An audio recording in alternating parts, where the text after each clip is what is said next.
آپ نے حضرت عمر سے فرمایا عمر تیرے زمانے میں ایک شخص آئے گا، اس کا نام ہوگا اویس، اس کا قبیلہ ہوگا مراد، اس کی شاخ ہوگی کرن، اس کا رنگ ہوگا کالا، قد ہوگا درمیانہ، اور ایک سفید نشان اس کے جسم پر ہوگا۔ جب وہ آئے تو تم اس سے دعا کرانا، علی تو بھی کرانا، عمر تو بھی کرانا، اور میں قسم کھا کے کہتا ہوں کہ اویس جیسوں سے دنیا بھر جائے تو عمر و علی کے ایک بدن کے بال کے برابر نہیں، لیکن اس کے ذریعے سے ایک پیغام آگے پہنچانا تھا۔ تو حضرت عمر اور حضرت علی حیران ہو کر دیکھنے لگے کہ ہمیں کہا جا رہا ہے کہ اویس سے دعا کروائیں، وہ ہم صحابی وہ تابعی۔ تو آپ نے فرمایا اس نے ماں کی ایسی خدمت کی ہے، جب وہ ہاتھ اٹھاتا ہے تو اللہ ہاتھ واپس خالی موڑتا ہی نہیں۔ یہ پیغام پہنچانا تھا کہ ماں باپ کے آگے جھکو۔ جس دیش میں آپ رہتے ہیں یہاں کام کی رفتار بہت تیز ہے، ماں باپ اگر موجود ہیں تو کم ہی خوش نصیبوں والے ہیں جن کو کچھ اولاد کی خدمت ملتی ہے، ورنہ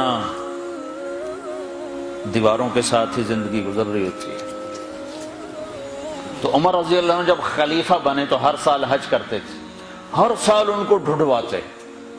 اب مجھے یہ نہیں پتا درمیان کے کوئی سال ہوں گے کہ ایک سال آپ نے حج پر سارے حاجی اکٹھے کر لیے، ایسے اپنے سامنے کا کھڑے ہو جاؤ بھائی، سب کھڑے کر لیے، کہنے لگے بیٹھ جاؤ سارے یمن والے کھڑے رہو، تو سارے بیٹھ گئے، یمنی کھڑے رہے، کہ سارے یمن والے بیٹھ جاؤ، قبیلہ مراد والے کھڑے رہو، تو سارے یمنی بیٹھ گئے، مراد والے کھڑے رہے۔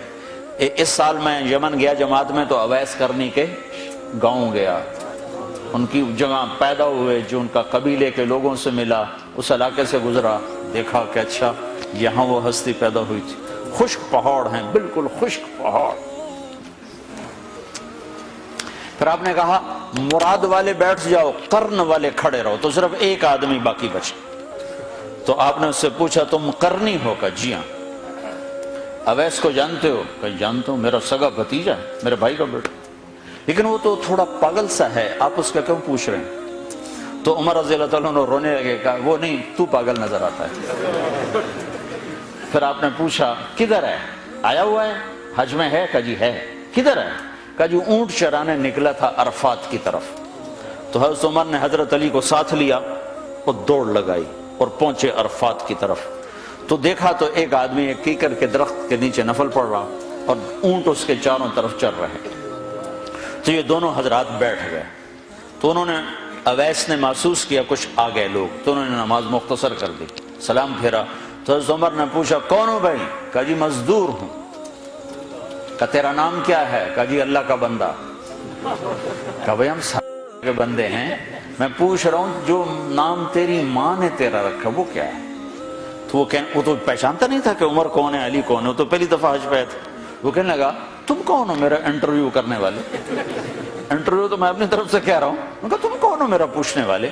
تو حضرت علی بولے یہ امیر المومنین ہیں عمر بن خطاب، اور میں ہوں علی بن ابی طالب۔ پھر وہ ایسے ایک دم گھبرائے، دونوں کو سلام کیا، میں معذرت چاہتا ہوں میں نے پہچانا نہیں۔ تو عمر رضی اللہ عنہ نے فرمایا ہاتھ اٹھا، ہاتھ اٹھا۔ برمنگم والوں کو پیغام پہنچے کہ ماں کی خدمت کیسے کی جاتی، کہ عمر جیسا ہاتھ اٹھوا رہا ہے، علی جیسا، علی جیسا۔ تو وہ کہنے لگے میں آپ کے لیے کیسے ہاتھ اٹھاؤں، میری اوقات ہے کہ میں آپ کے لیے دعا کروں؟